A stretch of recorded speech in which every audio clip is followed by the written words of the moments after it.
మేమే ఆమెకేం కావాలి ఏమీ తెలియదు, అమాయకురాలు. తనకేం కావాలో తను చెప్పుకోలేక నేను సాయంత్రం కింద పడిపోయి తల ఇక్కడి నుంచి అక్కడికి సిట్టింది. ఈమెను హాస్పిటల్కి తీసుకెళ్తే 3 కుట్లు పడ్డాయి. ఆమెకి ఆ టిచ్చెస్ పడ్డాయి. డాక్టర్ గారు ట్రీట్మెంట్ చేశారు, గవర్నమెంట్ డాక్టర్ గారు. మరి ఇటువంటి వాళ్ళకి మేము చాలా సేవ చేయాలి, మేము మనస్ఫూర్తిగా సేవ చేస్తున్నాము. కానీ ఇక్కడ మాకు సరైన వసతి లేదు. భోజనంలో పెట్టి బేళ్ళని మేము పోషిస్తున్నాము. దాతలు భోజనానికి వాటికి లోటు లేకుండా దాతలు మాకు ఇస్తున్నారు, భోజనాలు పెడుతున్నారు. ఇవన్నీ బాగానే ఉన్నాయి. కాకపోతే మాకు ముఖ్యంగా కావాల్సింది ఏంటంటే వసతి గృహం లేదు కనుక మాకు కంపల్సరిగా స్థలం కేటాయించాలని చెప్పి చెప్తున్నాను.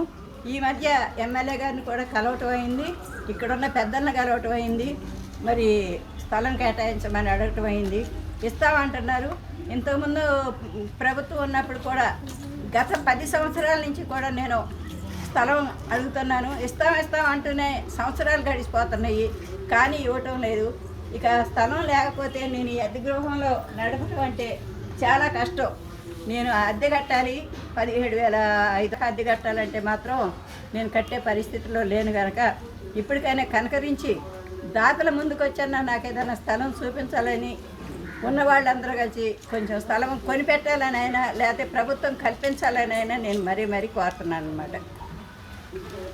ఈ ఛానల్ చూసిన వాళ్ళు, వీడియో చూసిన వాళ్ళందరూ కూడా వేరే వాళ్ళకు కూడా షేర్ చేసి అందరికీ తెలియజేసి మాకు ఇట్లాంటి వాళ్ళు ఉన్నారు కనుక ఇక్కడ మాకు సహకరిస్తారని చెప్పి నేను ఆశిస్తున్నాను.